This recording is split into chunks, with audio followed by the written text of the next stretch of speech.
Just work one more year. That'll definitely change things for you. It'll definitely put you in a financial better position if you work just one more year, because what's more important than a better financial position, right? Am I right? Anyway, so I get emails all the time from people. I can't believe I was able to retire. I can't believe you opened my eyes. I can't believe this. I can't believe that. Basically saying that I'm the best. You know, of course, we all know that to be true. We all know it to be true. All right, you know, they should put my name in the rafters. Josh, retire my number, whatever my number is. All right, anyway, what's my favorite number? The number 7, which is probably bad luck, isn't it? Isn't number 7 bad luck, actually? Anyway, so, you know, there are some people who do need to work a couple more years. And I was talking to a couple up in the great Northeast, and I said, dude, you know, just not in a happy place at his job. But he's thin, he's not getting too heavy, he's just not in a happy place. And he needs to work for 2 more years because he has some debt, and he makes good money. And we ran the number and said, yeah, it's gonna be tough if you were hanging it up at the end of this year. But if you hang it up at the end of 2025, you're looking solid. You know, if you want to keep your life, you know, the quality of life that you've come to appreciate, i.e., you want to keep your spending as it is, then you're gonna have to work a couple more years, even though you had a couple $1 million set aside. But the couple $1 million is subject to tax in a Northeast state in Bojiden, and so that couple $1 million, you know, 30% of it is allocated to taxes. So you take off. Well, $2 million, you take off 30%, and so he's only got, what's that, 1.4 million. He doesn't have $2 million because the government gets 30% because it's state and Bojiden. But for him, he does need to work a couple more years. However, many of you guys are not like that. I talk to people all the time. Just got a lady email me today or yesterday. She got laid off. And we crunched the numbers, and she kind of was expecting it, but we crunched the numbers, and she's good to go. You know, it doesn't have to take a big hit to her expenditures. She just doesn't spend that much money to begin with. And this is why I tell people, man, if you can focus on the 2 biggest aspects that are in your control of future expenditures, it's debt and taxes. If you can focus on getting those behind you, once the taxes and debt are behind you, what do you mean you can't control taxes? Yes, you can. I've done, my whole channel is based on that. Debt, yes, you can. Once you get that stuff behind you, you'll be shocked at how little you actually consume. I'm telling you, man. Yeah, just got my electricity bill. It's significant this month, $503, matter of fact. You know, I got a big house, I got a pool, and it's hot. All right, so we use air conditioning. We got a family of 6 in my home. We got a pool. Pool runs a pump. Thankfully, it's because it's so warm. The pump doesn't need to be running 24/7, like in the wintertime, which drives me crazy. I hate that in the wintertime, hearing that pump kick on. I'm just like, that's just money out the door. But anyway, so our electricity bill is high this month. I imagine yours was too. We are in the deep south, and it is in the middle of summer. If you weren't expecting a high electricity bill in the deep south in the middle of summer, I think you're living in a la land. All right, come wintertime, that bill will go away for the most part. I mean, it doesn't go to nothing, but it'll go down quite a bit. And what will kick in instead will be my natural gas bill, because we heat with natural gas. All right, so now we fast forward 5-6 years from now. All the kids are out of the house. I don't need this big old house. We'll still get a pool. I like having a pool. Turns out, actually, in this neck of the woods where I live in North Fulton County, Georgia, having a pool is a desirable commodity. The guy down the street sold his house, put $100,000 into a pool just 2 years ago. He got $150,000 back for it. So his pool is a profitable endeavor. I'm not expecting that, but who knows? You know what I'm saying? Who knows? Anyway, so the people who bought his house sold their house in Buckhead in Atlanta, because I guess a guy woke up one day and in his backyard there's a guy with a handgun wandering around his backyard. He says, we're getting the hell out of Dodge. You can actually see that's going to happen more and more, actually. It's all part of the design. Yeah, Operation Mockingbird is real. Operation Paperclip is real. All these things are real, my friends. I know people say, oh, you're such a conspiracy theorist. Okay. After what happened these last 3 years, if you're not a conspiracy theorist, I don't know what's wrong with you, because it seems to me there's a lot of validity to the conspiracy theories that have come to fruition. Anyway, so my man, so this guy, he sold his house to come up here. We're safe. We're still in Fulton County. I would suggest you get out of Fulton County because it's run by the DA who's prosecuting Trump. It's weird too. I don't understand. There's plenty of county DAs that are Republicans. I don't know why it's only the Democrats that do this stuff. How come the Republicans don't prosecute their political opponents? I mean, obviously, all you need is a district attorney in a right-wing county, and you can start freaking prosecuting anybody you want, apparently. It's crazy. Fulton County, they can prosecute the President of the United States. Why can't freaking, I don't know, Gilmer County prosecute Bo Jiden? I don't get it. Oh, he didn't do anything. Well, you can find something. Why can't Attorney General prosecute? That's why they want Ken Paxton so badly, as a matter of fact, in Texas. And the Republicans, because the Republicans are part of the same machine. It's a two-winged bird. The bird is evil, the right wing is evil, the left wing is evil, because it's all part of the same bird. Anyway, so going back to what I was saying, once you get the two big bills of taxes and debt behind you, you're going to be traveling a whole lot lighter than you think. Now, you'll never be able to change the healthcare costs. Healthcare is, once you're on Medicare, it is what it is, man. There's no two ways around that.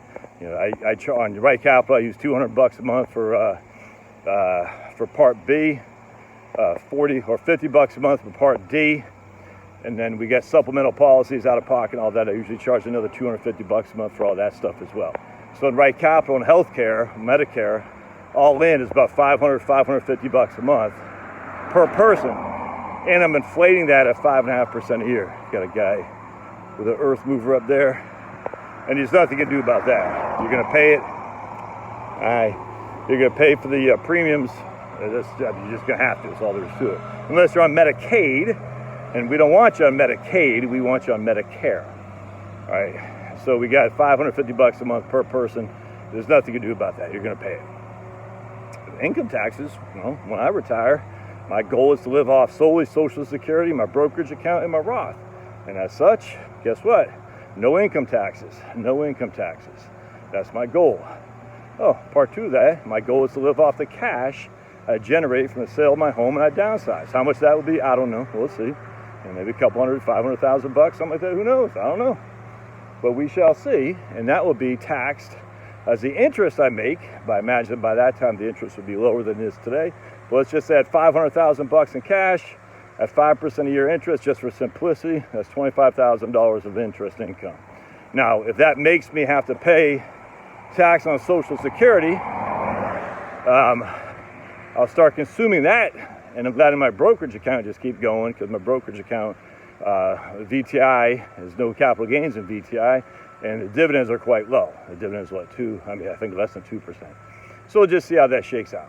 But if I had $25,000 of interest income, say between Charlotte and me, $60,000 of Social Security, that's $85,000. And we'll say another, $5,000 of dividend income off of VTI or something like that. That's $90,000 in today's numbers. With no debt, there'd be hardly any tax on that. I'll have to go back and do a video on that. I mean, I actually am curious how much my tax would be on that. I don't think it'd be much. When you think about it, provisional income, $30,000 from Social Security, $30,000 from interest income and dividends. So my provisional income is $60,000. The first 32 is tax-free. All right, it's not subject to income tax, I should say. So we got 60, 32, 28,000. The next 12,000 is subject to 50%, so 6,000 there. The next amount above 12,000, so 30, 44, 16,000. 85% of that subject to taxation. For simplicity, we'll just say $13,000. So 19,000 of my 60,000 of Social Security would be subject to taxation, plus the $30,000 of interest income and capital gains. The 5,000 of that, which is, I'm not capital gains, qualified dividend income, the 5,000, because I'm still going to be in a 12% tax bracket, won't be subject to any income tax whatsoever. So I got, what do we say? For about 19,000 roughly of cap of Social Security subject to taxation, plus another $25,000 for interest income. So whatever's that, $44,000 of AGI. Subtract out roughly $30,000 of standard deductions. So I'm at $15,000 of taxable income. That's a 10% tax bracket. So I pay $1,500 in taxes on $90,000 of income. Yeah, that's pretty minute, man. That's pretty minute. I can get by with that. No debt, $15,000 of taxes, $1,500 of taxes. So I walk away with $88,500 of after-tax income. Yeah, I think we'll be just fine with no debt, taxes behind us. Of that $88,500, $1,100, about $13,000 goes to health care for Medicare. Now, I'm only inflating Social Security at 2.4%. All right, so for every dollar increase in Social Security, you're getting a $2.50 increase in your health care costs. And that's not just for Medicare, basically, guys. It's for every kind of health care there is. So you got health care is inflating at 5.5% for anything, where Social Security is only growing by 2.4. So for every dollar in Social Security increase, you're getting a $2.50 increase in health care costs. You know, healthcare is going to be one of your biggest expenses in retirement, but don't let that deceive you. Healthcare in of itself is going to be low relative to what your income taxes or hell your debt would be once you got those paid off, for sure. So I mean, you're going to have healthcare costs. Don't get around that. But what about long-term care? Well, that's just silly. You know, we did a video on that the other day on my locals live stream about long-term care. The vast majority of people just don't pay much out of pocket. It's just a fact. You know, you might not be the vast majority of people. You might be one of those other people who have a significant health care cost. Well, the way you deal with that is you self-insure with your assets, or you take a reverse mortgage to generate cash flow, or you just sell your house outright. That's how people do it, man. It's not common. It's not rocket science here.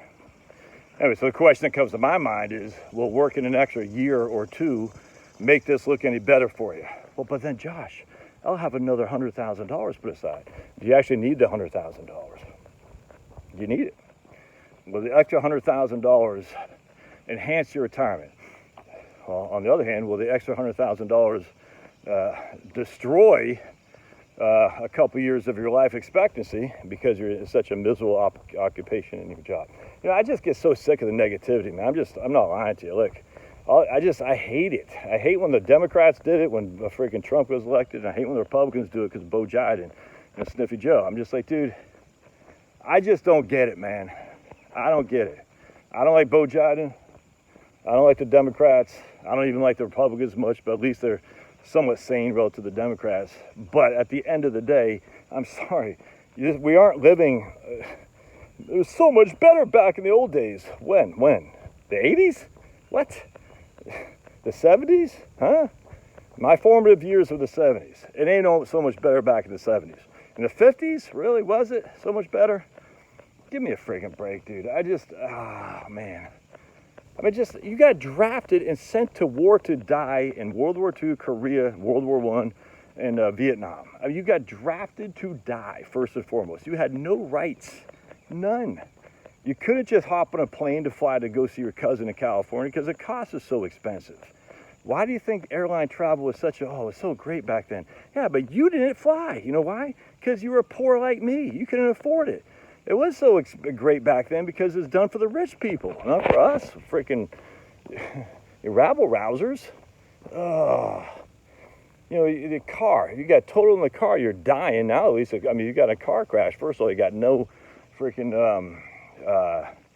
you died in a car crash because the car would collapse on you. Now the car collapses and just takes all the brunt. I mean, still people die in car crashes, don't get me wrong. But come on, this whole idea, we had 3 channels in Maine. We had Channel 6, Channel 8, Channel 13, and Channel 10. Channel 10 was a PBS. No one watched that. So you had 3 channels, 6, 8, 13. You didn't have you had one newspaper, Portland Press Herald. Some people get, I guess if you had money, you get the New York Times or Wall Street Journal or something like that, or Boston Globe. But the media controlled all the information, everything. They still had vaccine mandates back then. I mean, it's insane now what it is, but people are waking up because we have other abilities to receive information and recognize how much we've been lied to. I mean, You know, I'm talking to my man out in Bellevue, Washington, who doesn't know the YouTube channel. I would have never known this guy. You know what I'm saying? Other than electronic communication. It's crazy. Yeah, I always wanted to play guitar, but I couldn't, you know, I was like, there's no way to learn a guitar unless you went to a guitar class. And I was, you know, how do you go to a guitar class, you know, when you don't have a car halfway across town? Buying a guitar is a pretty big expense. The only way you can learn is through a guy teaching you. Well, now you just go online. I'll never forget, my first electric guitar I ever bought. I said, I just want to make it sound like Black Sabbath. I said, how do I do this? You know what I'm saying? I didn't know you need a freaking stomp box. I just had an amp. And I said, this doesn't sound like Black Sabbath. Well, it turns out you need a stomp box, whatever the things are called. You know, that distortion pedal. This is what, 1993 or something like that. I bought that first electric guitar. I said, man, how come this doesn't sound like those guys? You know, and now you can find all that stuff out. My lower back hurts from playing basketball with my son, so I was watching on YouTube these guys showing you to do some stretching exercises. You couldn't do any of this stuff back in the day, man.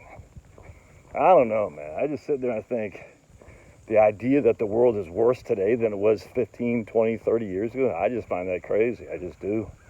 But, you know, to each his own. If you want to wallow in misery and it's so bad out there, and people do, lots of left-wing people do, I'm afraid to breathe the air. I mean, it's just insane, man. People on the right shouldn't be like that, though. People on the right are go-getters. They should say, let's get it done. You know, if your job isn't doing so well and you're still kind of got debt, man, you ever thought about just saying, let me learn a new trade? Dude, you know how much these electricians make? Yes, I know there's plenty of electricians on this YouTube channel. I know some are not happy camper. I get that. But, man, you know how much I had a guy doing my septic tank the other day. I don't know how much this guy makes. He's young. But I mean, you know how many, there's just in huge demand for stuff like that. I said, great job? No, but at least you're outside. What's your job to do? You got to freaking do the septic tank. All right? Is that a dirty job? Yeah, but you'll make money doing it. Anyway. All right. I'd love to hear your thoughts. I'm not sure working an extra year or two in some crappy little job is going to change anything for you, especially if you have no debt and you've been working on your taxes. I don't know. But if you don't crunch the numbers, you're never going to know. Love your thoughts. We'll see you.